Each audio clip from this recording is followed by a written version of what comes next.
Avant la pause, page 35, ligne 13, j'avais dit que j'appréciais les relations officielles ou formelles existantes entre les conseillers et nous. C'était bien entendu des relations informelles, des bonnes relations de travail. Je tenais à le préciser. Vous avez la parole, Monsieur Tigger. Réponse, merci. Vous avez maintenant appris que la destruction de la communauté serbe avait commencé avec l'arrivée de l'armée croate et des forces de police spéciales, et présence qui s'était poursuivie pendant la semaine. Et puis, j'avais dit ce qu'avait commenté un témoin international. C'est vraiment quelque chose de criminel. On ne pouvait rien. Est-ce qu'on pouvait y faire quelque chose? Réponse, non. Mais ceux qui avaient la responsabilité au nom de la loi de le faire n'ont rien fait. En dépit de la conscience, de la connaissance de l'occurrence probable de ces crimes et de leur poursuite. Je sais que la Chambre a connaissance des responsabilités incombant à un supérieur hiérarchique. Je ne m'attarderai pas donc sur ce point. Je vais simplement effleurer certains points. Le droit estime que les mesures à prendre soient responsables et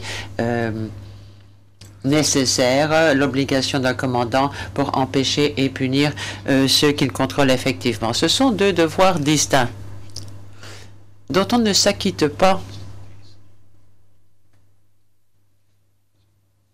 simplement sous forme d'ordre généralisé ou sous forme de mise en garde lorsque se présentent des circonstances particulières qui font que cette responsabilité générale devient insuffisante. L'obligation d'agir de la part d'un commandant, elle existe lorsqu'il sait ou a des raisons de savoir qu'un crime est sur le point de se commettre, mais ça ne veut pas dire qu'il doit en connaître le menu détail de cette infraction qui est sur le point d'être commise ou qui se produit. Un commandant a l'obligation d'agir lorsqu'il a des informations générales à propos d'actes illégaux qui sont sur le point de se produire ou se sont produits. Et il est obligé de prendre des mesures. Par exemple, ce tribunal a dit qu'un commandant qui a reçu des informations disant que certains de ses subordonnés ont un tempérament violent, instable, sont prônes à la boisson ou boivent avant une mission, ce commandant a l'obligation d'agir. Il ne peut pas non plus s'abstenir, ce commandant, de recourir à des moyens nécessaires pour obtenir ces informations, et puis s'en sert comme prétexte après, comme excuse pour dire qu'il n'avait pas ces informations. La Chambre va l'entendre. Ces trois accusés avaient amplement de raisons de savoir avant l'opération qu'il y avait de forts risques que ces crimes soient commis et qu'ils se répétaient après cette opération. Le fait qu'il n'a pas agi ou qu'ils ont simplement donné des ordres généralisés, tout ceci montre dont on savait que ces rappels étaient inadéquats. Ils n'ont pas empêché, ils ont manqué à l'obligation de discipliner et de punir, ce qui fait que peu à peu les effets dissuasifs de ces sanctions générales s'est amoindri. C'est un cercle vicieux. Quand on voit les moyens d'exécution qu'ils avaient à leur disposition, aucun de ceux-ci n'a vraiment été utilisé. Les résultats, on les voit à mains égards. Les rapports d'activité de la police militaire, de la police criminelle militaire d'août 95, qui traduisent un rapport, ou ce rapport traduit un niveau d'activité pour la région militaire de Split, qui est le même niveau que pour le mois précédent ou le mois d'août de l'année précédente. Autrement dit, comme si tous les crimes généralisés et de grande ampleur de ce mois-là ne s'étaient pas passés. D'autres chiffres vous montreront que la justice n'a pratiquement diligenté aucune instruction, aucune enquête début septembre au mois d'août, et les chiffres que nous avons pour la région militaire en matière de discipline, nous avons pratiquement le même état des lieux, à savoir qu'aucune mesure ni de poursuite disciplinaire n'a été déclenchée, qui soit de taille, qui soit significative, en tout cas, vu le grand nombre de crimes commis. Sachant bien sûr que ce système disciplinaire n'est pas le moyen d'exécution primaire, mais le tableau est clair. Il ne se passait pas grand-chose de ce côté-là. Et quand on voit la disparité qu'il y a entre ce qui s'est fait pour punir et ce qui s'est passé sur le terrain, cela montre aussi ce que les accusés savaient à l'époque, ce qu'ils ont fait. Il y a aussi un chevauchement entre les accusés, mais j'aborderai la question de chaque accusé. Le général Gotovina, il était commandant, vous le savez, de la région militaire de Split pendant toute la période couverte par l'acte d'accusation. Manifestement, le système de direction et de contrôle fonctionnait bien dans cette région. D'ailleurs, le général Gotovina les félicite et s'en félicite, notamment dans ce livre dont vous avez entendu parler.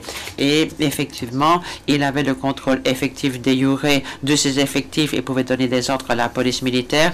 Il pouvait diriger ses troupes. Il avait accès constant aux informations sur le terrain et des mécanismes amplement suffisants pour veiller à l'exécution de ses ordres. Il s'est lancé dans d'autres opérations, d'autres offensives pendant la période et n'a pas abandonné son commandement, ses responsabilités. Il a continué de donner des ordres même quand il était physiquement en dehors de cette zone de responsabilité et il est resté responsable du comportement de ses soldats. Il a ordonné la réorganisation de ces groupes, 4 groupes opérationnels en 3 groupes et ordonné que ces unités soient utilisées pour assurer la sécurité et le nettoyage des zones pendant les opérations, ainsi que la préparation des ordres pour les opérations se déroulant dans l'Est. Vous entendrez des témoignages montrant que beaucoup de soldats sont restés dans cette région militaire de Slip et se sont livrés aux crimes dont vous avez entendu parler, dont vous allez entendre parler. De plus, il était souvent présent pendant cette période couverte par l'acte d'accusation en septembre. Il a passé beaucoup de temps à Kni, mais aussi à Zadar. Il aurait été impossible de ne pas voir de ses propres yeux les crimes qui se produisaient à ces endroits. Le général Gotovina, à l'instar d'autres, avec connaissance des risques, du risque de rétribution de la part de ses soldats au début. Et il connaissait la propension de ses soldats à se livrer à ce genre de crime. Ceci a déjà été dit, il y avait beaucoup de soldats qui étaient de la région et qui rentraient dans des endroits où ça avait été des endroits qu'ils percevaient comme étant des lieux de souffrance pour eux, et leur attitude à l'égard des Serbes ou des Tchétniks, on pouvait la prévoir, hélas. Effectivement, il a dit au président Tudjman le 31 juillet, je cite, les forces qui vont vers Knin sont 400 soldats d'infanterie de bonne qualité du 3e bataillon de 126e région qui sont de la région et qui connaissent la région comme leur poche. Ils ont des raisons de combattre là et pour le moment, il est difficile de les maîtriser. Il a effectivement expliqué à des personnes représentant la communauté internationale que c'était un sentiment humain que de haïr un ennemi qui a brûlé, qui a pillé des maisons, qui a chassé sa famille. Fin de citation. C'est une explication donnée par la commission de ces crimes. Gotovina et les autres commandants de l'opération Tempête le savaient, ce n'était pas un secret pour eux. Ils ont envoyé dans la région des hommes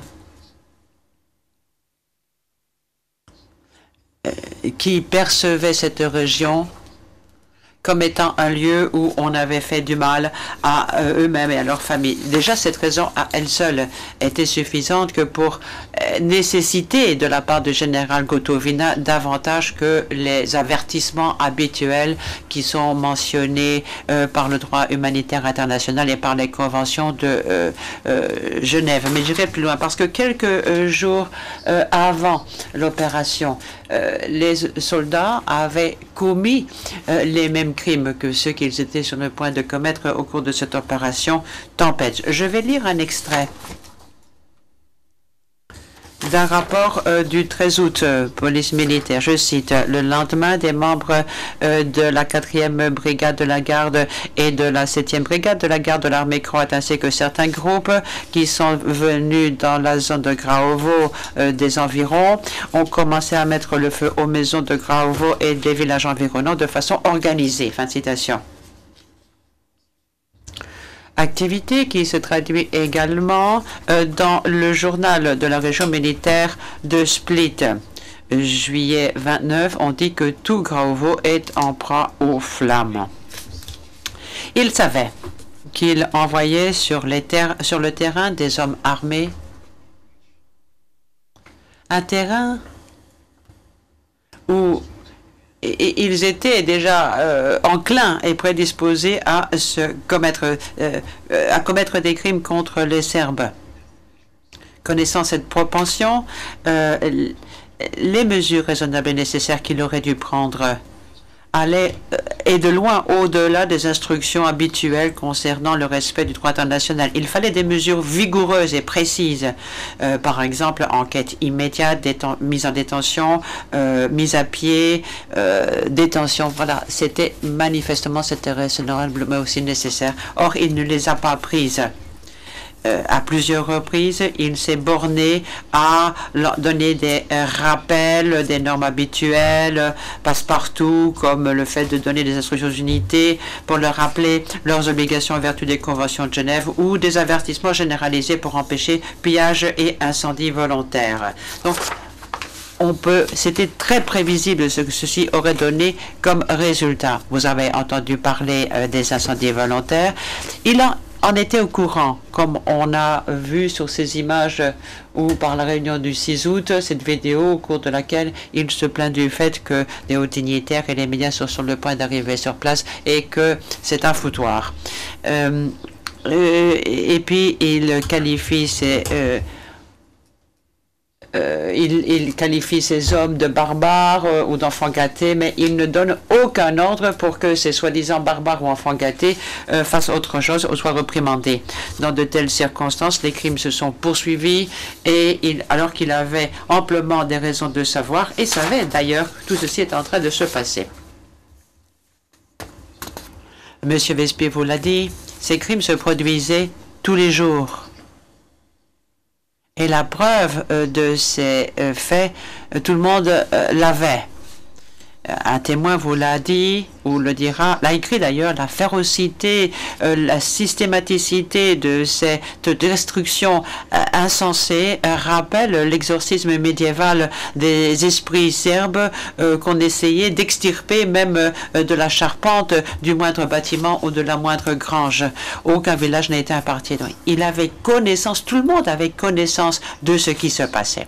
Nous avons suffisamment d'extraits du journal opérationnel de la région militaire de Split qui indique, qui répertorie dans l'ordre chronologique ces exactions. J'en cite, M. Vespy vous en a cité certains, en voici quelques-unes de plus.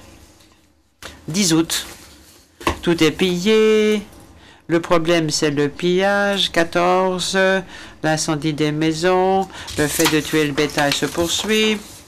Le 19, le problème, c'est le 6e régiment de la garde nationale qui brûle les maisons à Razinovci.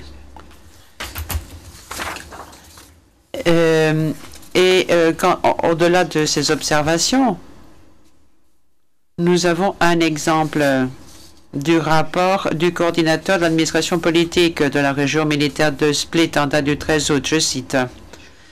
Force est de noter que le plus grand nombre d'incendies se produisent un jour ou deux après l'arrivée des unités de l'armée croate dans des villages qui viennent d'être libérés. Des cas d'incendie volontaires sont le plus souvent le fait de membres des régiments de la garde nationale qui sont des personnes déplacées venant des régions récemment libérées. On doit forcer de supposer que leur motivation, c'est la revanche. Madame et Messieurs les juges, mis à part les éléments de preuve manifestes et visibles pour ceux qui se trouvaient dans la région, tout le monde dans les structures militaires savait que ces crimes se produisaient et se poursuivaient. Une fois de plus, Alors qu'il se poursuivait ces crimes, le général Gotovina n'a pas pris d'autres mesures que ces interdictions généralisées déjà mentionnées. Le 10 août, il donne un ordre à 2 des 4 groupes opérationnels afin qu'ils fassent régner la discipline militaire. L'ordre empêche les incendies volontaires et d'autres actes illicites afin de prendre des mesures vigoureuses à l'encontre de ceux qui se sont livrés à ce genre de comportement. Rappel des devoirs revenant manifestement à ses commandants, puisqu'on ne les avait jamais pris en compte avant, ils ont été là aussi ignorés. Monsieur le général Gotovina a une réaction très révélatrice face à ces crimes. Une semaine plus tard, le 16 août, il note une fois de plus que bien sûr, il est interdit d'incendier les maisons et qu'il faut prendre des mesures. Quelles sont les mesures concrètes qu'il propose? Je cite, les unités qui brûlent les maisons. Restons pendant l'hiver dans les maisons qu'ils vont brûler maintenant. Donc, ça vient dire qu'ils devront s'accommoder ou du désordre qu'ils causent. Et il faudra... En fait, un commandant a l'obligation de prendre des mesures pour veiller à l'exécution des mesures, sinon elles ne veulent rien dire. Au contraire, si on sanctionne automatiquement, c'est un signal lancé aux effectifs, aux soldats, qu'ils vont être punis, sinon ce n'est pas le cas. L'obligation d'agir, c'est tout particulièrement significatif quand toute une communauté est détruite de façon pratiquement systématique et sur une longue période de temps. Monsieur Westby a parlé des meurtres, du nombre de civils serbes qui ont été tués pendant la destruction de leur communauté. Mais c'est seulement au moment où les pressions internationales s'accroissent, donc bien des semaines plus tard, que on commence à mener des enquêtes sur ces victimes. Alors qu'on le savait beaucoup plus tôt, dès que les soldats qui entraient dans ces zones étaient là. Le général Cermak le dit au président Tudjman d'ailleurs, quand il lui explique ce qui s'est passé. Je cite, « Vous aviez des combattants sur la ligne de front pendant 3-4 ans, ils ont perdu leur maison, la terre de leurs ancêtres, ils sont déjà un peu marteaux du coup du syndrome de Vietnam, et maintenant, vu dans l'état, ils tuent. Vu leur état, ils tuent. » Fin de citation. Donc, on pouvait s'imaginer, il ne faut pas être fort grand clair pour s'imaginer les risques considérables de rétribution qu'il y avait en l'absence de mesures concrètes pour empêcher ou réprimer ce genre de choses. Nous avons les interventions ou les observations des moyens internationaux, que ce soit des témoins directs ou les médias, qui, après le début de l'opération, parlent des crimes qui commencent à se produire. On fait le décompte. Somewhere. There's now some. Et il y a maintenant pratiquement 100 personnes, mis à part les éléments de preuve que vous allez entendre, qui montrent le grand intérêt porté par les autorités militaires et politiques croates quant à la possibilité d'être livrés aux médias et le fait qu'ils s'inquiètent de savoir ce que disent les médias. Ceci nous intéresse beaucoup pour ce qui est du rapport de M. Roberts. Début septembre, le général Gotovina, lors d'une réunion qu'il a avec le commandant du secteur de l'Ungro, menace de faire exécuter Roberts parce que c'est un espion ou un agent provocateur. Et Roberts, dans un article, est présenté par le général Cermak comme étant quelqu'un qui a toujours parlé négativement de la Croatie. Mais Gotovina, Cermak, mais aussi Cermak n'ont pas besoin des médias pour savoir que les civils serbes sont tués en masse. Le 19 août, par exemple, Cermak rencontre l'équipe d'enquête de la Fédération de Helsinki pour les droits de l'homme et parle des exécutions sommaires. Sa réponse est ceci, je cite, il y a, là je cite le rapport, et il y a sans doute 200 ou 300 corps dans les collines, la tête traversée d'une balle. Fin de citation. On demande d'autres informations, rien ne vient. Quand on a demandé davantage d'informations, eh bien, il n'en a pas donné. Donc, ces accusés n'avaient pas besoin des médias pour savoir qu'on est en train de tuer des civils serbes. Ces corps n'étaient pas cachés et découvert bien d'années plus tard, à la surprise de tout le monde. Ces corps étaient collectés de façon officielle et comptés de façon quotidienne. Les généraux Gotovina, Cermak et Markac le savaient. Pourquoi? Parce que c'est eux qui ont créé ces groupes chargés de chercher ces cadavres. M. Cermak l'a fait dès qu'il est arrivé à Knin et Gotovina l'a fait le 11 août. Dans un ordre d'attaque de ce général, il a été prévu que de tels groupes allaient travailler de concert avec la police civile. Et cela s'est produit. En effet, ces groupes chargés de ratissement de terrain, de ratissage de terrain, ont fait des rapports quotidiens qu'ils envoyaient à la police, mais aussi au chef de la police criminelle des Zadar.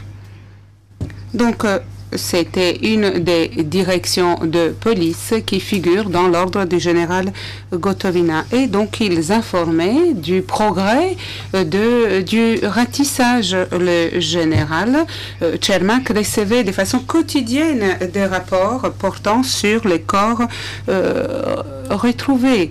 Et je vais vous montrer un de tels rapports. Un rapport qui a été fait le 9 août à Zadar, où on parle de ces corps, les corps qui ont été collectés.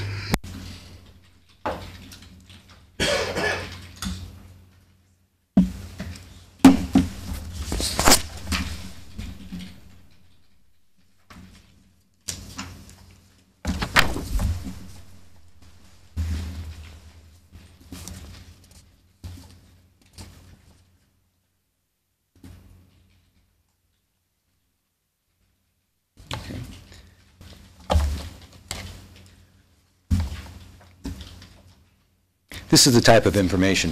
Donc c'est cela le genre d'information qui était disponible concernant le nombre de civils tués. Donc vous avez entendu les statistiques définitives, plus que 350 personnes, mais je pense que nous allons prouver qu'il y a eu encore davantage de civils qui ont été tués au cours du mois d'août et du mois de septembre, qui sont les périodes couvertes par l'acte d'accusation. Eh bien, la défense, dans son mémoire préalable au procès, a affirmé que le général Gotovina faisait confiance aux informations qui indiquaient que les autorités civiles et militaires, la police militaire y compris, prenaient les mesures nécessaires pour rétablir l'ordre et la discipline dans les zones libérées. Tout d'abord, aucun commandant ne peut échapper à sa responsabilité fondamentale et essentielle, à savoir de contrôler ses hommes en sachant que d'autres personnes qui peuvent le faire effectuent ces contrôles. Non, la responsabilité de contrôler ces hommes incombe avant tout au commandant. Et la raison de cela est, comme vous allez l'entendre, que si les supérieurs hiérarchiques ne les font pas, eh bien, on peut faire très peu de choses pour pallier au problème. Et le général Gotovina savait très bien que les autorités civiles et militaires n'étaient pas en train de s'occuper des crimes. Et il avait devant ses yeux les preuves de ce que font ses soldats. Et je voudrais parler un peu de la police civile et de la police militaire. Peut-être que je parle un peu trop vite. Tout d'abord, tout le monde savait qu'on allait avoir besoin d'un petit peu de temps pour mettre en place les autorités civiles. Comme le président Tudjman a dit, l'armée peut-être ne peut pas tout faire, pas tout ce que les autorités civiles peuvent faire, mais en tout cas, ils peuvent maintenir la paix pendant cette période de transition. Le général Gotovina le savait. Il a dit aux représentants de la communauté internationale, lors d'une réunion qui a eu lieu le 8 août, que le gouverneur militaire allait laisser rester à Knin jusqu'au moment où les autorités civiles ne soient établies. Le général Cermak est resté là jusqu'au mois de novembre. Il était aussi clair qu'il ne serait pas en mesure de faire face au nombre de crimes qui ont été commis par des soldats. Tout simplement, ils n'étaient pas équipés de les faire. Ils n'avaient pas suffisamment d'autorité pour les faire. La police civile, donc, ne pouvait pas s'en occuper, pas toute seule. Et pour terminer, la police civile répondait aux ordres du général Cermak et exécutait ses ordres. Ensuite, les commandants serbes qui se trouvaient dans la zone, et dans cette zone, il y avait des dirigeants serbes qui correspondait à un ordre constitutionnel d'avant, eh bien, ils n'avaient pas vraiment l'autorité. Ceux qui avaient l'autorité, qui avaient une certaine autorité, se trouvaient à Zadar et à Zagreb, comme je l'ai dit. Et aussi, il y avait le général Tchermak. Mais ce qui est peut-être encore plus important, c'est qu'il y avait beaucoup plus de militaires que de policiers civils. Et la police civile avait peur de se mêler aux affaires de ces soldats non disciplinés et armés. Il y a plusieurs rapports qui illustrent cela. Je vais en citer quelques-uns. Après avoir des informations indiquant que les membres de l'armée croate incendient des maisons et tuent le bétail, le chef de la direction de la police de Lika et des Signes écrit, je cite, au cours des entretiens avec différents officiers, ils ont dit qu'ils ne peuvent rien faire pour résoudre ce problème. Fin de citation. De façon semblable, l'adjoint du ministère de la Police a écrit. Et il est clair, d'après ce rapport, qu'on est en train d'incendier de façon quotidienne les maisons et qu'on procède au pillage. Les auteurs de ces crimes sont pour la plupart les membres de l'armée croate ou ceux qui l'avaient été. Et ceux qui ne le sont pas utilisent les uniformes de l'armée croate. Je pense que vous allez comprendre que la police civile fait face à des problèmes énormes. Le fait que les auteurs de ces crimes portent des uniformes de l'armée croate bloque complètement le travail de la police civile. Donc, même cela en soi rendrait tous les efforts de la police civile complètement inadéquats. Mais les ressources qu'ils avaient étaient complètement limitées et d'ailleurs, ils ne les utilisaient pas pour protéger les Serbes qui restaient, mais pour les assembler et pour les interroger. Il s'agissait de l'opération Retour. La priorité de cette opération était de retrouver toutes les personnes suspectées d'être des criminels de guerre. Autrement dit, cela veut dire chaque homme apte à combattre, de les placer dans les centres de réception, soi-disant pour leur propre sécurité, et ensuite de procéder aux opérations d'assainissement. Donc, on savait que les ressources étaient employées à cette tâche. Et ce n'était pas un secret, c'était quelque chose qui était prévu avant que l'opération ne commence. Cela figure dans l'ordre préparatoire de l'attaque, l'ordre du général Gotovina. Bref, pour dire brièvement, les efforts ou les manques d'efforts de la part de la police civile ont contribué à cette ambiance de impunité quand il s'agit des crimes commis contre les Serbes pendant cette période. Et cette impunité est devenue chose officielle à partir de la date du 18 août pour les personnes qui avaient commis des crimes jusqu'à cette date-là. Et je vais vous donner lecture d'un ordre chiffré venu de l'assistant du ministre de l'Intérieur adressé à la police, aux administrations de police. Donc tout d'abord, il parle des maisons qui ont été incendiées et ensuite il dit « La plupart de ces actes ont été perpétrés par les membres de l'armée croate. » Ensuite, il constate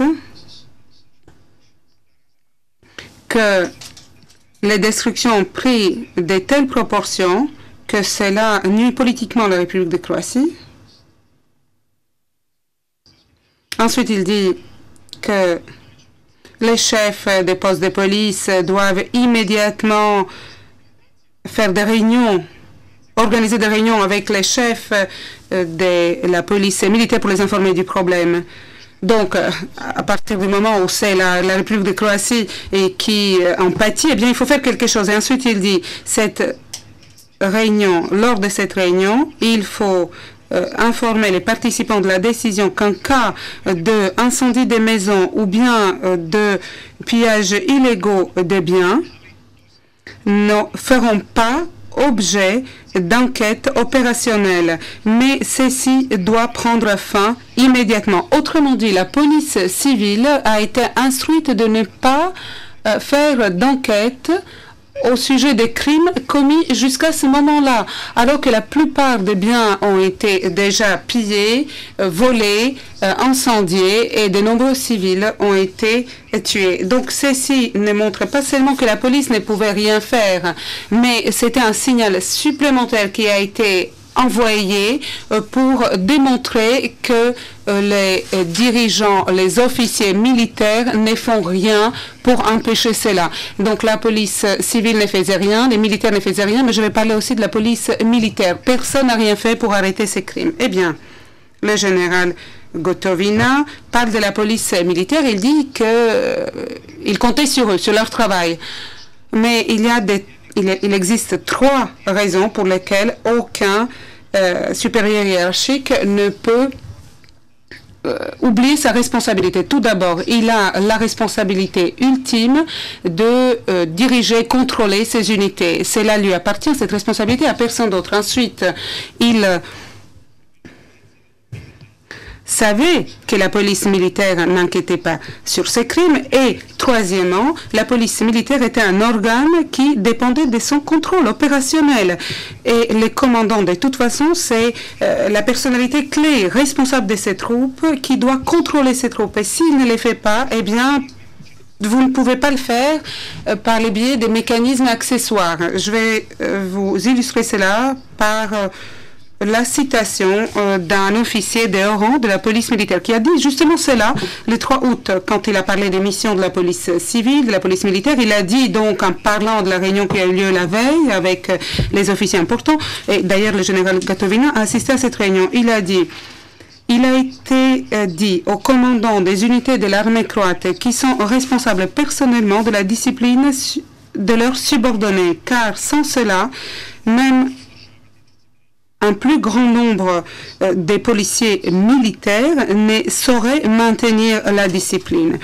Donc, quand on parle du fait qu'il était su que la police militaire n'était pas en mesure de faire face au problème et qu'il fallait que le général Gotovina fasse quelque chose, eh bien, le général Gotovina, mis à part le fait qu'il a vu ces crimes, qu'il a pu constater ces crimes lui-même, il en a été aussi informé. C'est important de le dire. Voici un rapport qui a été envoyé au commandant des districts militaires, des régions militaires, y compris le général Gotovina. Donc il s'agit d'un rapport du 17 août. À nouveau, on parle des maisons incendiées, des vols, des actes illégaux commis par les soldats croates de façon quotidienne. Et dans ce communiqué, on dit que la coopération entre la police militaire et la police civile sur les territoires libérés jusqu'à cette date-là n'a pas porté de résultats. Et ensuite, le troisième élément d'après lequel le général Gotovina ne pouvait pas excuser ce qu'il faisait en montrant du doigt la police militaire. Et le fait qu'en montrant du doigt la police militaire, il se montre du doigt lui-même, puisque la police militaire lui a été subordonnée. Il avait les contrôles effectifs et quotidiens de la police militaire. En ce qui concerne donc les règles de fonctionnement et de la structure de la police militaire, ces règles prévoient que la direction de la police militaire a son hiérarchie et le contrôle effectue son contrôle sur la police militaire. C'est un contrôle vertical. Mais dans l'article 9, il est prévu de façon expresse que les commandants des régions militaires vont assurer un contrôle direct de la police militaire pour pouvoir les envoyer là où ils en ont besoin, au moment où ils en ont besoin. Et ceci est illustré dans un ordre qui vient du chef de la police militaire où l'on peut lire les chefs des bataillons de la police militaire sont subordonnés pour les actions quotidiennes au commandant des régions militaires de l'armée croate. Donc, Monsieur le Président, après qu'il ait amené ces mêmes troupes, les troupes qui avaient déjà commis des crimes. Donc il était tout à fait plausible qu'ils allaient à nouveau se livrer à des crimes. Le général Gotovina n'a fait rien d'autre, mis à part quelques ordres insignifiants qu'il a émis pour rappeler ses subordonnés de leurs obligations. Et d'ailleurs, ils ont ignoré cette obligation, ils ont poursuivi à les faire. Donc, dans ces circonstances où vous avez de façon quotidienne des crimes à grande échelle qui sont commis, le fait qu'il n'ait pas pris de telles mesures correspond pas seulement au fait de ne pas faire exercer son autorité et son contrôle, mais cela montre qu'en réalité, il acceptait et il était d'accord avec la commission de ces crimes. Et tout cela montre que tout cela résulte que les représentants de la communauté internationale sont arrivés à la conclusion que les officiers étaient tout à fait d'accord avec cela.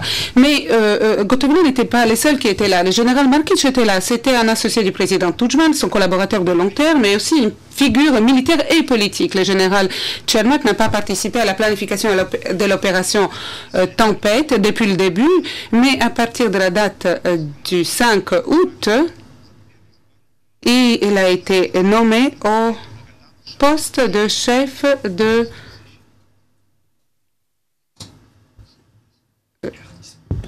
garnison de Knin. Et Tudjman a dit lui-même qu'il a envoyé là-bas pour faire de l'ordre. Donc, en ce qui concerne les pouvoirs du général Cermak, eh bien, il était là pour maintenir la discipline et l'ordre, mais c'était aussi, il avait aussi une certaine autorité vue de par son grade très élevé. Aussi, était-il aussi envoyé directement en tant qu'émissaire du président Tudjman pour prendre les choses entre sa main. Les représentants de la communauté internationale considéraient que le général Cermak était le gouverneur militaire de la zone. C'est l'expression, les titres qu'ils utilisaient à chaque fois qu'ils parlaient de lui, il ne les a jamais corrigés, puisqu'il avait en effet ce rôle. Il n'était pas un commandant du point de vue opérationnel. C'était le général Gotovina qui était le commandant opérationnel. Mais le fait d'avoir été le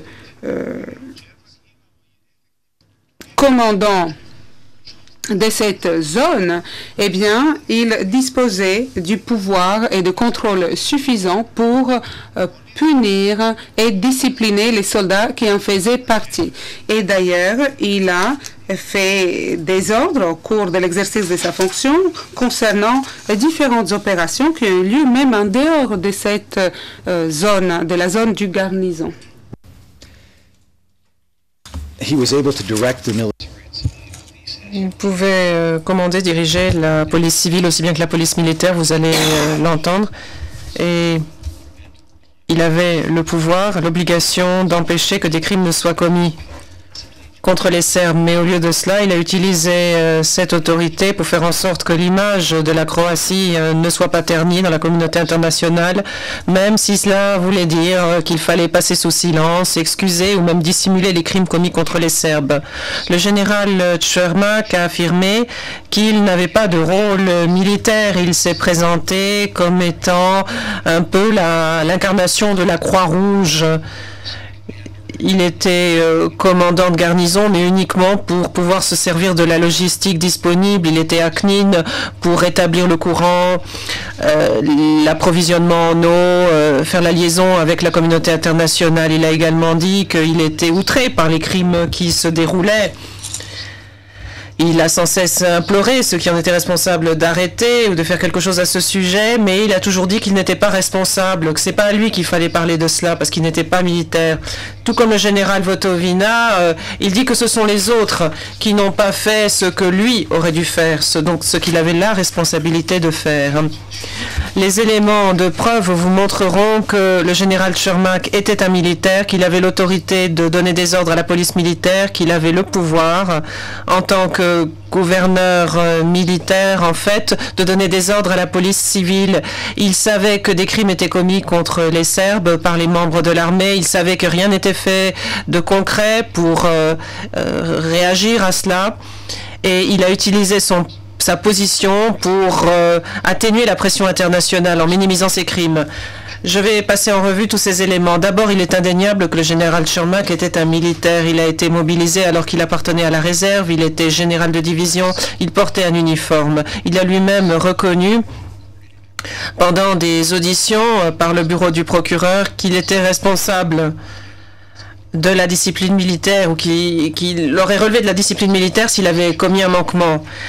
Son statut de militaire, on le voit illustré d'autres manières, par exemple dans les opérations de nettoyage. Il y a toute une série de messages qui ont été échangés qui vous montreront pendant le procès et qui le traduisent bien. D'abord, le 21 août, le chef de l'état-major de l'armée croate a donné un ordre aux fins de mener à bien des opérations de nettoyage. Je cite: ceux qui sont responsables pour la réalisation de cet ordre, ce sont les commandants des régions militaires ainsi que le commandant de la garnison de Knin. Et lorsque le général Markac, le lendemain, a fait son rapport au chef d'état-major, il a dit, je cite, à 12 heures, il y a eu une brève réunion avec les généraux Gotovina et Chermak. Fin de citation. Le 25, le général Chermak répond à l'ordre du 21. Il fait observer au sujet de l'ordre en ce qui concernait l'évaluation de la situation en matière de sécurité, je cite: le commandement de la région militaire de Split et de la garnison de Knin sont constamment en contact et la coordination est pleine et entière. L'évaluation sur le renseignement, les informations au sujet de cet ordre a été réalisée par le chef du renseignement de la région militaire de Split. Si nous devions fournir le même rapport, ça consisterait à refaire 2 fois la même chose. Fin de citation. C'était manifestement un militaire. Les éléments de preuve le montreront. Il pouvait donner des ordres en tant que général de division à la police militaire. Il était gouverneur militaire, il pouvait donner des ordres à la police civile car il était l'émissaire de Franjo Tudjman sur place, du président du pays. Je souhaite vous montrer un ordre adressé au commandant de la police de Knin. Ordre de mener à bien de mettre sur pied des équipes et de restituer les biens qui ont été dérobés à l'UNCRO. Un autre ordre, celui du 8 août, adressé également à la police civile et à la police militaire. Il s'agit aussi d'un ordre qui est d'exécution immédiate. Nous entendrons un témoin nous expliquer que chaque jour, le général Chermak avait des réunions avec la police civile, avec la police militaire. Et il était manifeste que les conclusions de ces réunions devaient être mises en œuvre. Comme il l'a reconnu lui-même au cours des auditions que j'ai déjà mentionnées, ici, je cite, « Je recevais des rapports de la police militaire ». Il a également reconnu à l'époque qu'il était investi de ce pouvoir devant des membres de la communauté internationale. Il a dit qu'il ordonnait ou qu'il avait ordonné que des enquêtes soient menées sur les crimes qui lui avaient été signalés le 24 août. Lorsque les membres de la communauté internationale, une fois de plus, ont soulevé la question de la criminalité qui se poursuivait, il a dit qu'il avait déjà donné des ordres extrêmement stricts à la police, aux civils et aux militaires pour que ceci s'interrompe. Et le 3 septembre, il a répondu au commandant Foran, le commandant de l'UNCRO, au sujet des restrictions de circulation de l'UNCRO. Il lui a dit qu'il avait donné un ordre extrêmement strict pour que ceci fasse l'objet d'une enquête. De plus, lors d'une de ses auditions, il a rapporté sa réaction quand il a appris que l'aide humanitaire qu'il avait lui-même transportée sur place avait été volée. Il était furieux. Il a appelé immédiatement le chef de la police et lui a dit « Tu fais ce que tu veux, mais tu me retrouves les coupables ». Et effectivement, c'est bien ce qui s'est passé. J'ai dit que le général Chermak était un militaire qui pouvait réagir à crimes commis, et il était au courant de ces crimes. Il savait que des crimes étaient commis par les soldats. D'abord, les représentants de la communauté internationale n'ont cessé de lui en parler. Certains de ces témoins viendront ici nous l'expliquer, mais le général Chermak a parlé aux représentants du bureau du procureur de ces protestations. Je cite, « C'était un problème quotidien, un problème constant, un problème qui était toujours présent. » Fin de citation. Il était donc conscient conscient des protestations de la communauté internationale, mais le général Chermak lui-même a reconnu à plusieurs reprises au cours de ses auditions par le bureau du procureur qu'il savait que des soldats se livraient à des actes criminels pendant cette période. Je cite: la plupart des soldats ne se comportaient pas comme ils auraient dû le faire. Fin de citation. Je cite. Donc, quand il s'agit d'incendie, de destruction, ça s'est passé pendant la première semaine suite à l'arrivée de l'armée croate. C'était une période. Et puis ensuite, ça s'est reproduit, mais dans une moindre mesure. Il y a donc deux périodes. Fin de citation. Autre citation, il y a eu des pillages et des incendies après l'arrivée de l'armée croate. Ça a continué. Fin de citation. Le général Chermak s'est entretenu au cours d'une conversation téléphonique de cette question avec le chef de l'administration des affaires politiques du ministère de la Défense. C'était après que le général Chermak avait lu dans un journal une interview du chef de cette administration qui niait que l'armée croate ait commis ces crimes. Il a attribué ces crimes à des civils habillés en uniforme militaire. Le général Chermak savait que ce n'était pas vrai. Il l'a appelé, il lui dit au téléphone: espèce d'imbécile, qu'est-ce que tu crois? Tu crois que ces gens n'ont pas Dieu pour voir? Tu crois qu'ils ne voient pas ce qui se passe? T'es là dans ton siège à Zagreb, tu sais même pas ce que c'est la situation sur le terrain. Et la vérité, c'est ce que je suis en train de te dire maintenant. Fin de citation. C'est intéressant parce que, d'après le général Chermak, le chef des affaires politiques lui a dit: te fâche pas, tu sais que je pense pas comme ça, mais il y a des gens à des échelons supérieurs qui le font. Fin de citation. Il savait que ces crimes avaient lieu, mais le général Chermak n'a rien fait pour y réagir. Rien n'a été fait. Voilà ce qu'il dit à ce sujet. Je cite. Chaque jour, je leur dis, faites votre boulot, commencez à faire quelque chose, regardez ce qui se passe à Knin, fin de citation. Il déclare, ils étaient là pour faire leur boulot, mais ils traînaient, ils savaient pas quoi faire de leurs 10 doigts, fin de citation. Et là, il parle de la police civile et de la police militaire. D'après le général Chermak, il ne cessait de dire aux autres ce qui se passait. Il parlait des crimes qui étaient commis et les implorait de faire quelque chose. Il a déclaré qu'il était en contact avec le ministre de l'Intérieur, Ivan Yarniak, ainsi qu'avec le président Tudjman, parce que, je cite, « Je ne comprenais pas que ça se passe et qu'on ne puisse pas y mettre un terme. J'étais très gêné par ce qui se passait. » Fin de citation. Le général Chermak a déclaré qu'il avait lancé de nombreux appels pour que l'on réagisse aux crimes commis par les soldats. Je cite, « J'ai lancé des appels à l'intention de la police civile, de la police militaire. Je suis allé au bureau du président. J'ai même appelé M. Yarniak. J'ai parlé à M. Gotovina. » Fin de citation. Et plus tard, il ajoute, je cite, « Je lui ai dit clairement, Ante, les militaires font des trucs vraiment pas beaux, il faut arrêter ça. » Fin de citation. Je recite. Jusqu'au président, je suis allé parce que je comprenais pas que ce genre de choses puisse se passer et qu'on puisse pas y mettre un terme, et ça me gênait beaucoup que tout cela se passe. Fin de citation. Donc, d'après le général Chermak lui-même, il savait que les mesures qui étaient prises étaient insuffisantes pour réagir au crime, que n'importe quel idiot, n'importe quel imbécile pouvait voir. Je reprends ce qu'il a dit au chef des affaires politiques. Il reconnaît qu'il n'a pas pris les mesures nécessaires pour interrompre tout cela parce qu'il n'avait pas le pouvoir de le faire. Au lieu de cela, il a imploré ceux qui avaient le pouvoir d'agir, Gotovina, Yarniak, Tudjman, il les implore de faire quelque chose. Ce faisant, il reconnaît qu'il savait que des crimes étaient sans cesse commis par les armées, mais il essaie de nier quel était son pouvoir et quelles étaient ses responsabilités. Il a donc manqué à son obligation d'utiliser son autorité, son pouvoir pour mettre un terme à tous ces crimes.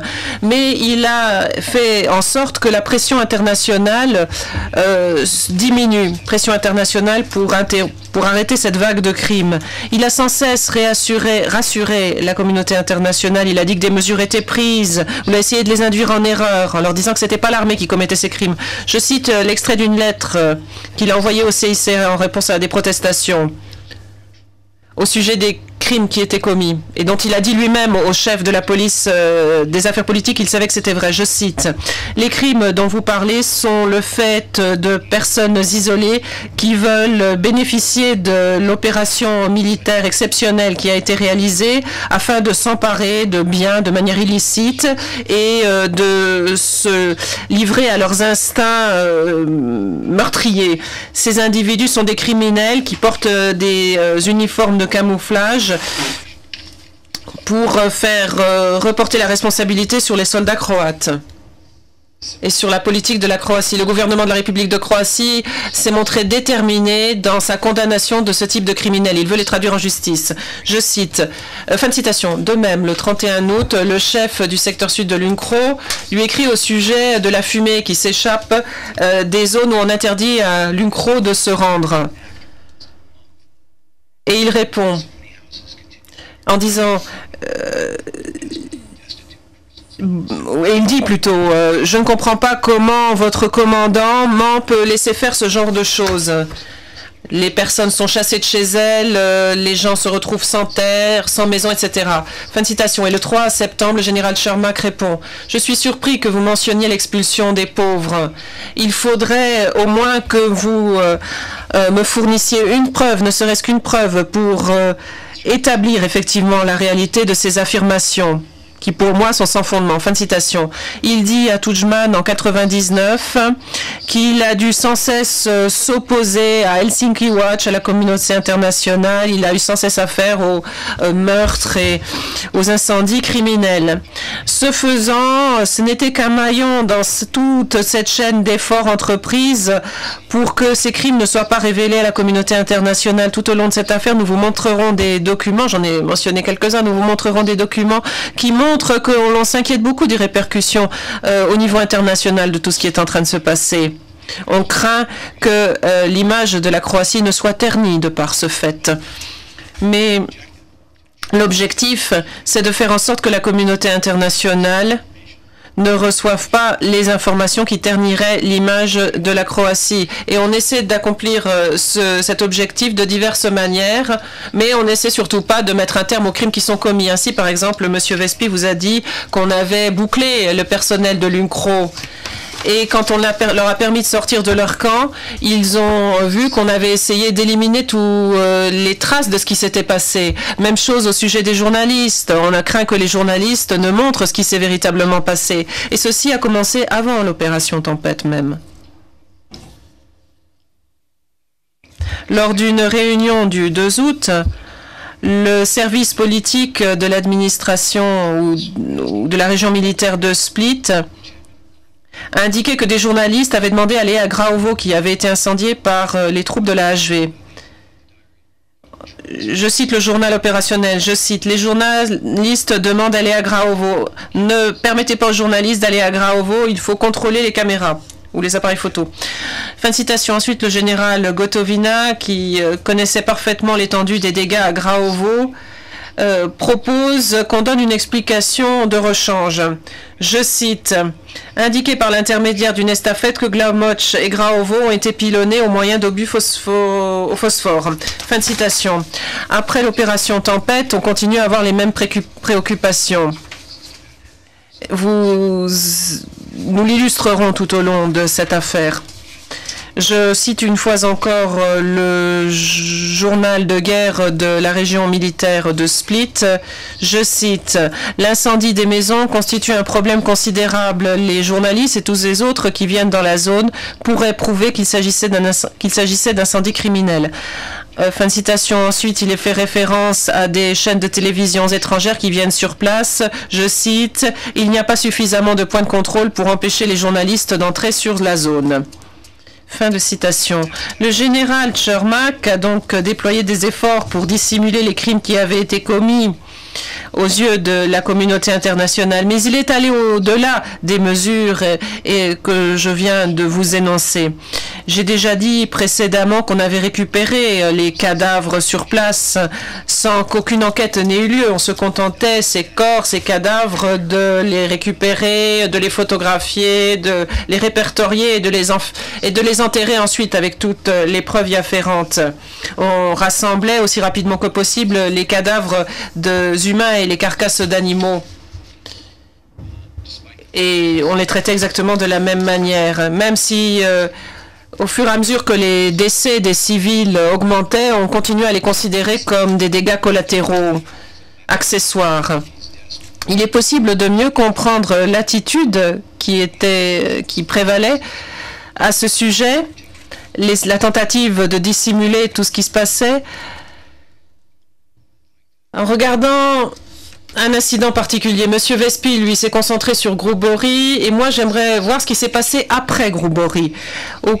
À Grubori, 5 personnes ont été tuées, y compris un homme de 78 ans qu'on a vu à l'écran. Il y a une femme de 90 ans également qui a été tuée d'une balle dans la tête, qu'on a retrouvée brûlée dans sa maison. Bien entendu, il s'était passé déjà des faits semblables auparavant. Et l'équipe de défense des droits de l'homme est arrivée sur le terrain pratiquement tout de suite après les faits. Et ils ont insisté pour obtenir des réponses, pour obtenir des réactions, des mesures, ce qui nous montre quelle était l'attitude de Cermak au sujet des meurtres commis contre les Serbes et de ce qu'il fallait faire suite à ces meurtres. Commençons par le jour même de l'opération. D'abord, la police spéciale du général Markac participe au nettoyage de Grubori, et au cours de cette journée, ils ont des contacts radio avec leur base et ils indiquent que rien ne s'est passé ce jour-là. Et le soir même, ils disent qu'il n'y a rien de particulier qui s'est passé pendant la journée. Mais le même jour, l'équipe de HRAT arrive dans le village avec sa caméra et met le général Cermak au pied du mur un peu plus tard. J'aimerais vous présenter un bref extrait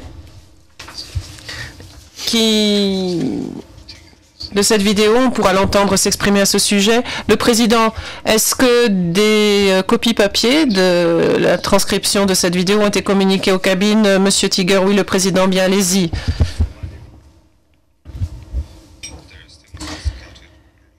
Vidéo. Il y a encore des renégats et des terroristes sur le terrain.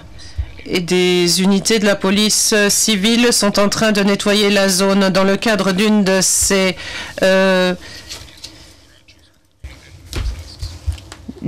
activités, ils ont couvert un périmètre de 100 km². Cependant, le général a nié que des civils aient été tués ou des maisons incendiées. Je ne sais pas où vous avez obtenu ces informations. Selon lesquels les gens auraient été contraints à sortir de chez eux, parfois en pyjama, que leur maison aurait été incendiée. Je vais faire un rapport sur ce point, mais je pense que les informations dont vous disposez ne sont pas exactes. Fin de citation. Mais il est clair qu'il n'était pas possible de simplement dire que rien ne s'était passé à Grubori, vu les pressions internationales, si bien que le général Cermak a décidé d'utiliser la solution de facilité pour justifier ce qui s'était passé en disant qu'il y avait eu des activités de combat. Il a antédaté certains rapports, et ensuite, quand il a réalisé qu'il n'y avait pas de rapport des commandants de l'unité qui avaient mené à bien ces opérations, il a obtenu d'autres rapports, des rapports dont les dates avaient été modifiées. Et dans ces rapports, qu'est-ce qu'on disait? On disait qu'il y avait eu des meurtres, mais suite au combat. C'est intéressant, ces rapports. On aura l'occasion de les voir. Mais au bout d'un certain temps, quelqu'un s'est rendu compte qu'il fallait modifier ces rapports, qu'il fallait ajouter quelque chose. Et on a ajouté un paragraphe indiquant que, avant l'opération, tout le monde avait reçu pour instruction de respecter le droit humanitaire international. C'est le dernier paragraphe que vous voyez dans ce document. Cependant, il y avait un hic. C'est que 2 policiers locaux avaient envie d'enquêter sur ce qui s'était passé. Mais alors là, on a réagi de manière tout à fait rapide. Ils ont été réprimandés. On leur a dit qu'il ne fallait pas mener d'enquête. L'un de ces policiers a été convoqué dans le bureau de Cermak. Et à ce moment-là, L'assistant de Markac a appelé le ministre de l'Intérieur pour se plaindre de ce que tentait de faire la police locale. Et c'est ainsi qu'on a parvenu à complètement enterrer cette affaire.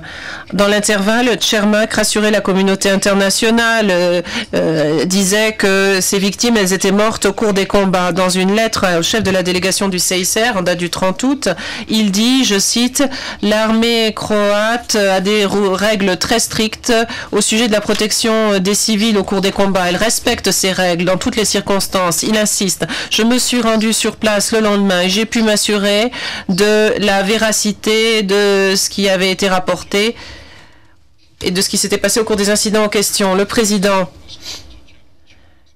Excusez-moi, j'aimerais bien suivre. Vous dites que l'une de ces personnes a été convoquée au bureau de Cermak et vous dites que l'assistant de Markac a appelé M. Tiger en sa présence, en la présence du général Markac, pour empêcher ces policiers d'enquêter. Le président, c'était dans le bureau du général Cermak et celui qui a passé le coup de fil, c'est l'assistant du général Markac. Le procureur, tout à fait. Je viens de dire ce qu'a dit le général Cermak. Il dit qu'il s'est rendu sur place, qu'il a vu ce qui s'était passé. Les juges de la Chambre ont pu se rendre sur les lieux, ont pu voir ce qui s'était passé. Et il y a notamment des douilles, des balles qui avaient été tuées, qui avaient tué les victimes. On ne peut vraiment pas parler de dégâts collatéraux dans le cadre d'un combat classique, puisque tout cela se déroulait dans la chambre à coucher de la personne concernée.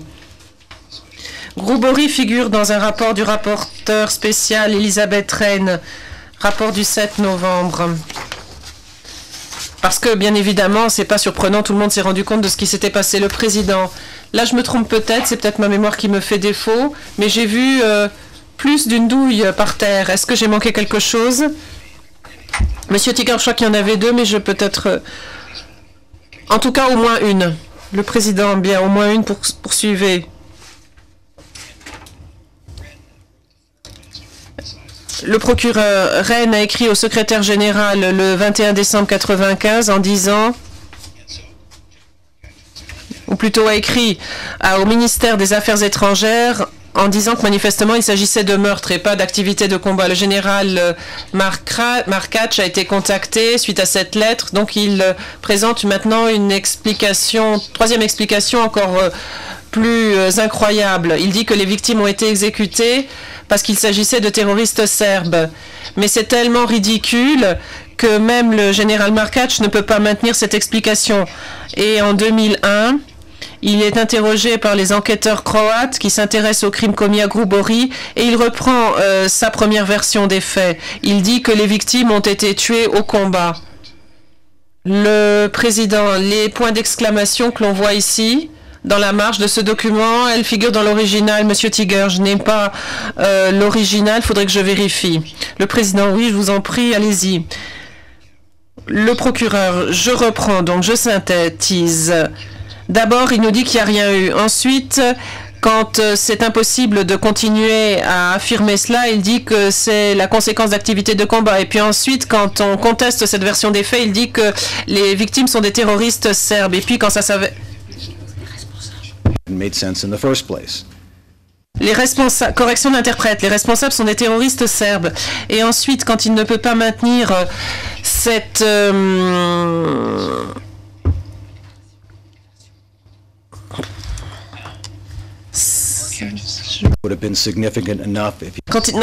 Quand il ne peut pas maintenir cette version des faits, il dit que c'est les activités de combat, mais c'est totalement invraisemblable. En réalité, ce qui s'est passé, c'est que c'est la police spéciale qui a tué ces victimes, qui a détruit le village, et que Markac et Cermak ont tout fait pour que personne ne le sache.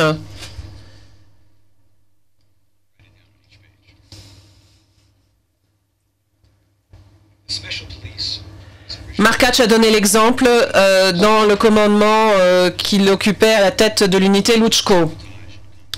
La police spéciale, au départ, c'était une unité d'élite du ministère de l'Intérieur qui luttait contre les activités de sabotage et de terrorisme. La police spéciale, elle a également participé aux opérations de combat en tant que force de l'infanterie spécialisée. Et après les combats, on les utilisait pour nettoyer le terrain. C'était des hommes qui étaient très bien armés. Ils avaient des revolvers, des fusils, des mitraillettes, des lance-roquettes anti-chars, des mortiers, des lance-roquettes multitubes. Au cours de l'opération Tempête et après cette opération, les forces de la police spéciale ont été subordonnées pour cette opération à l'armée croate. Le général Markac relevait aussi bien de l'état-major principal de l'AHV que du ministre de l'Intérieur Yarnak. Il pouvait recevoir des rapports au sujet des opérations qui allaient se produire, qui avaient lieu et qui étaient terminées. Il avait l'autorité nécessaire et suffisante pour ordonner des enquêtes et engager des procédures disciplinaires contre ses subordonnés. Malgré les crimes qui se sont produits et qui manifestement ont été commis par ces hommes, il a décidé, comme son co-accusé, de ne strictement rien faire, de ne sanctionner personne. En fait, il a décidé de faire exactement le contraire. Dès le début de l'opération, dès que la police spéciale est entrée dans les villes, les villages, elle a commencé à commettre des crimes. Comme l'a dit M. Vespi, la police est entrée à Gracach le 5 et dans un très bref laps de temps, la ville a été détruite. On a commencé à la détruire, le président.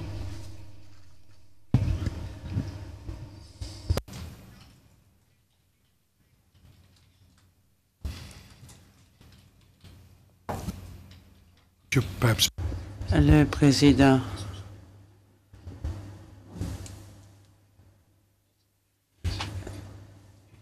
Poursuivez. Réponse. Vous l'avez entendu, près de 85% de Gracach a été détruit. Vous avez vu ces photos montrant des policiers de la police spéciale qui chargeaient les téléviseurs à bord de camions et aussi des gens qui allumaient les voitures le 8 août. Le général Markac pouvait toujours savoir où se trouvaient ces hommes, tous ces hommes. Il recevait des rapports réguliers. Mais il n'a pas eu besoin de lire les rapports pour savoir ce qui s'est passé à Gracach, parce qu'il est arrivé là le matin du 5 août 95 avec la police spéciale et c'est lui qui a établi son poste de commandement avancé à midi à cet endroit. Je pense que vous le voyez. Vous voyez la flèche ici. Quelques jours plus tard, le 7 août plus exactement, la police spéciale est entrée dans l'Onivlapats. Pratiquement dans les mêmes modalités que l'entrée à Gracach s'était faite. Tout comme à Gracach, on a mis le feu à la ville et ces incendies ont duré pendant des jours. Finalement, Donji-Lapats a été pratiquement tout à fait détruit. Le ministre de la Défense le disait en septembre à Tudjman, je cite, « Président Donji-Lapats, en tant que tel, n'existe plus. Il n'y a plus qu'un nom sur la carte. Tout a été détruit. Tout. » Fin de citation. Ici aussi, Markac n'avait pas besoin de savoir de façon générale et généralisée qu'il y avait pillage et autres campagnes d'incendie criminels. Il n'avait pas non plus besoin du système de compte-rendu qui l'aurait averti de la présence de ces unités là où se faisaient ces destructions, puisqu'il était là à Donji-Lapats, comme les éléments de preuve vont vous le montrer. Il a pu le voir de ses propres yeux. Vu tout ce que vous avez entendu dire à propos de Goboré, vous ne serez pas surpris d'apprendre qu'aucune mesure disciplinaire, qu'aucune sanction pénale n'a été infligée aux membres de la police spéciale responsable de ces crimes. Aucun ordre n'a été donné, aucun ordre de la part de Markac pour punir ces hommes, pour les discipliner. Au contraire, on a dit qu'on allait enterrer. On allait enterrer avec les victimes tous ces crimes. Nous avons déjà parlé longuement de Goboré. Dès le lendemain du massacre de Goboré, à savoir le 26 août, la même unité a mené une opération de nettoyage dans la municipalité de Orlic. Monsieur Vespi vous a dit ce qui s'était passé à cet endroit. Au cours de cette opération, on a commencé à incendier. Markac était là dès après l'incident. Et là, il a discuté avec son commandant subordonné qui avait dirigé l'unité à propos de la façon dont l'opération avait été menée. Mais il n'a pas, pour autant, discipliné immédiatement, ni puni, ni arrêté les membres de l'unité, même s'il savait exactement quelle était l'unité qui venait d'incendier le village.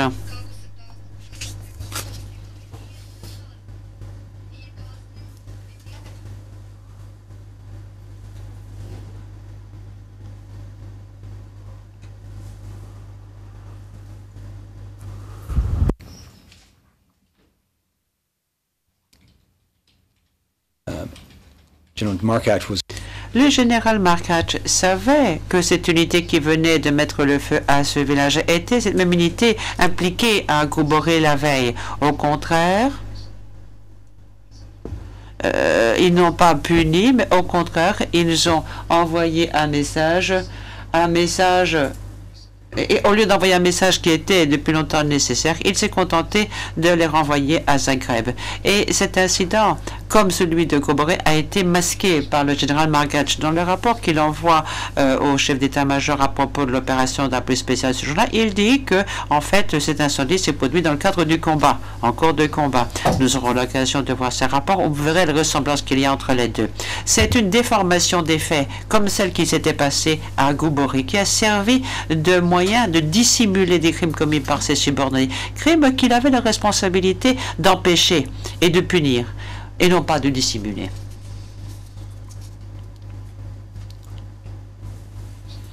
Madame et messieurs les juges, je viens d'esquisser certaines circonstances. Ces omissions et manquements illégaux de ceux qui en avaient la responsabilité, ce climat d'impunité, les dissimulations, tout ceci n'est pas le fruit du hasard. Tout ceci peut être, revient à l'objectif que j'ai décrit au début de mon propos liminaire, qui était de chasser les Serbes de la Krajina et de les empêcher de revenir. Ces trois accusés ont contribué de diverses manières à cet objectif, activement ou en fermant les yeux sans arrêt et de façon répétée, en restant impassifs face à la destruction qui se répétait jour après jour et en manquant à l'obligation de prendre les mesures nécessaires pour prévenir ou empêcher ces crimes.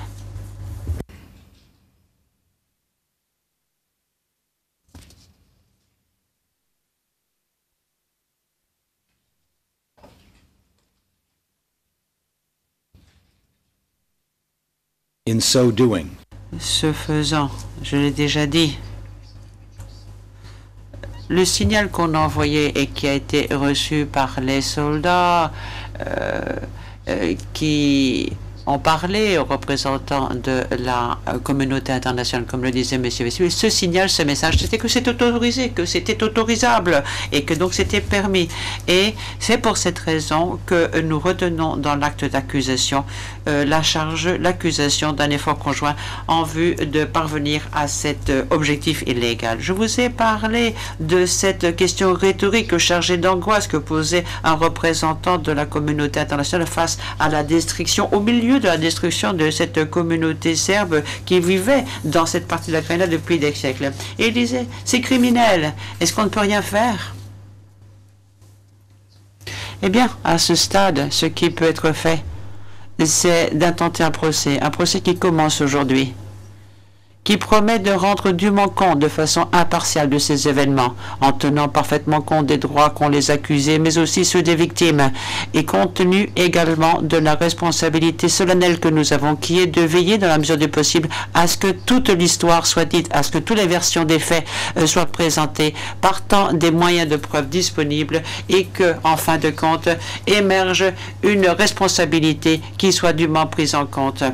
L'accusation estime qu'à la fin de ce procès, après avoir entendu tous les éléments de preuve, vous allez juger les accusés coupables des crimes retenus dans l'acte d'accusation. J'en ai ainsi terminé de mon propos liminaire. Je vous remercie.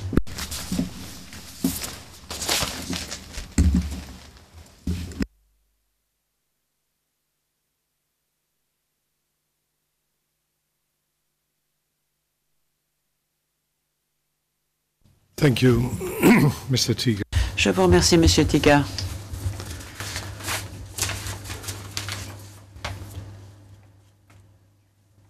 Nous allons suspendre l'audience à moins que vous ayez une question à soulever. Maître Misetic, réponse. Le micro pourrait-il être mieux dirigé? Je voulais intervenir, mais je ne voulais pas empiéter sur le temps réservé à l'accusation. Nous avons beaucoup utilisé de séquences et vous avez déjà donné instruction à notre équipe pour qu'on ait le plus grand nombre possible de transcriptions par écrit, mais je voulais que vous sachiez qu'il ne sera pas tout à fait possible. Je ne suis pas sûr que nous ayons toutes ces transcriptions, mais nous ferons l'impossible pour répondre à cette demande. Le Président, vous aurez compris mon souci nous tenons à avoir un compte-rendu qui est notre dossier, qui sera le plus complet possible. Nous allons étudier la question cet après-midi, mais essayez d'imaginer les problèmes pratiques qui pourraient surgir lorsqu'on a des séquences vidéo sans copie papier. Si ce sont des séquences assez longues, peut-être que ça va donner une situation intenable. Si c'est une séquence courte, vous pouvez à bonne vitesse lire la transcription. Mais les parties pourraient peut-être réfléchir cet après-midi sur la question de savoir s'ils vont demander le versement ultérieurement de ces séquences. Parce que si c'est le cas, il n'est peut-être pas nécessaire d'avoir toutes ces identifications. Mais si vous avez l'intention de présenter des séquences que vous n'allez pas présenter plus tard, je pense qu'il serait sage de leur donner une code provisoire pour identification. Peut-être pas pour toutes les séquences, mais voyez, d'une certaine façon, sera consigné au dossier ce qui a été diffusé. Par exemple, si vous avez une petite liste que vous allez déposer avec un sommaire des séquences vidéo utilisées pendant le propos liminaire, si c'est vers ce dossier, on n'aura plus besoin de s'en occuper, mais au moins ce sera acté au dossier et le dossier sera complet. L'audience est suspendue, elle reprendra demain ici même à 9 h. Pouvez vous lever?